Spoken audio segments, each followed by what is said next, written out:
कानपुर नाम का एक छोटा सा अविकसित गांव था। गांव का विकास नहीं, मतलब गांव में रहने वाले लोगों का विकास नहीं। इस गांव में कुछ 3-4 परिवार थे जो थोड़े बहुत खानदानी थे, बाकी सब मेहनत मजदूरी कर कर अपना जीवन गुजारते थे। इस गांव में दीना नाम की एक विधवा औरत रहती थी। रहने के लिए छोटा सा घर था। 2 बच्चे थे, शायद एक 5 साल का और दूसरा 3 साल का होगा।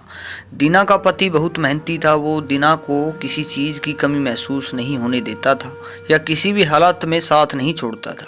कैसी भी परिस्थिति हो, दोनों एक साथ मिलकर सामना करते थे। पर कौन जाने कौन अनर्थ कब आए, दीना के जीवन में ऐसी घटना घटी। उसी दिन दीना का पति उससे छिन गया। दीना के पति के गुजरने के बाद ऐसा लगने लगा कि मैं जिंदा तो हूँ पर मुझ में जान नहीं। परिवार चलाने के लिए अब दूसरा कोई नहीं था सिवाय दीना के। इसलिए कैसे भी करके दीना ने अपने बच्चों के खातिर खुद को उस दुख से अलग किया। कुछ दिन बाद घर में जो था वो समाप्त हो गया। अब खुद क्या खाए और बच्चों को क्या खिलाए, ये समस्या उनके सामने खड़ी हो गई। बच्चों के लिए दीना को अभी कुछ काम करना ही था। इसलिए दीना अपने बच्चों को साथ में लेकर जहाँ काम मिलता वहीं जाया करती थी और दिन भर मेहनत कर कर जो भी मजदूरी मिलती उसे अपना और अपने बच्चों का पेट भरती थी। ऐसा ही समय बीतता गया और चलता गया।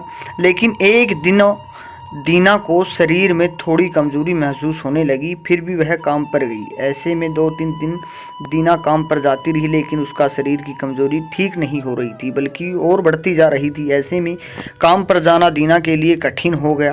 दीना बहुत चिंतित रहने लगी, अगर काम पर नहीं गई तो मेरे बच्चे भूखे मर जाएंगे। उसी चिंता ने दीना को और कमज़ोर कर दिया। इतनी कमजोरी की उठने बैठने के लिए लकड़ी का सहारा लेना पड़ता था। इस कारण उसके बच्चे भूखे मर रहे थे। खाने को कुछ न मिलने के कारण और अपने बच्चों को भूखे मरते देखकर वह लकड़ी की सहायता से आज यहाँ से कुछ मांगा तो अगले दिन दूसरी ओर से कुछ मांग कर अपने बच्चों को खिलाती, पर खुद भूखी सो जाती। ऐसे ही एक दिन वह खुद न जा सकती थी, इसलिए अपने बच्चों को समझाकर खाने के लिए कुछ मांगने के लिए गाँव भेज देती है। कुछ समय बाद बच्चे 2 चपाती और थोड़ी सब्जी लेकर लौटते हैं। 2 चपाती से 3 जन कैसे तृप्त होंगे, इसलिए वे 2 चपाती दोनों बच्चों को खिला देती है। वह बरसात का समय था। बिजली न होने के कारण घर में अंधेरा छाया हुआ था। अंधेरे में ही वह अपने बच्चों को एक कमरे में सुला देती है और वह दूसरे कमरे में जाकर सो जाती है। रात को तेज बारिश होती है और बिजलियां जोर से कड़कड़ाती है। दीना को थोड़ी आराम मिलती है, इसलिए वह गहरी नींद में पड़ जाती है। ऐसे में दीना को एक सपना दिखाई देता है। वह एकदम तंदुरुस्त हो गई है, काम पर जाती है। वह सोचती है अपने बच्चों को काफ़ी समय से अच्छा खिलाया नहीं, इसलिए वह अपने बच्चों के लिए चविष्ट खाना बनाती है। बाद में अपने बच्चों और वह साथ बैठकर खाना खाकर सो जाते हैं। आगे सपने में दीना ने देखा उसके बच्चे जिस कमरे में सोए हुए थे उस कमरे का छत गिरकर उनके दोनों बच्चे मर जाते हैं। सपने में से दीना एकदम उठकर खड़ी हो जाती है, जान में जान आ जाती है और अंधेरे में ही अपने बच्चों के कमरे की ओर चल पड़ती है। कमरे में जाकर अपने दोनों बच्चों को देखकर दीना चैन की सांस लेती है।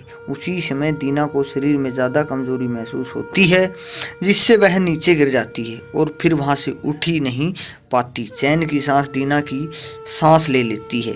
यही होती है दोस्तों माँ की ममता, जो मरते दम तक अपने बच्चों के खातिर जीने का जुनून रखती है। दोस्तों, यह छोटी सी कहानी आपको कैसी लगी, अपने विचार हमारे साथ शेयर करें। धन्यवाद। शेयर और सब्सक्राइब जरूर करें।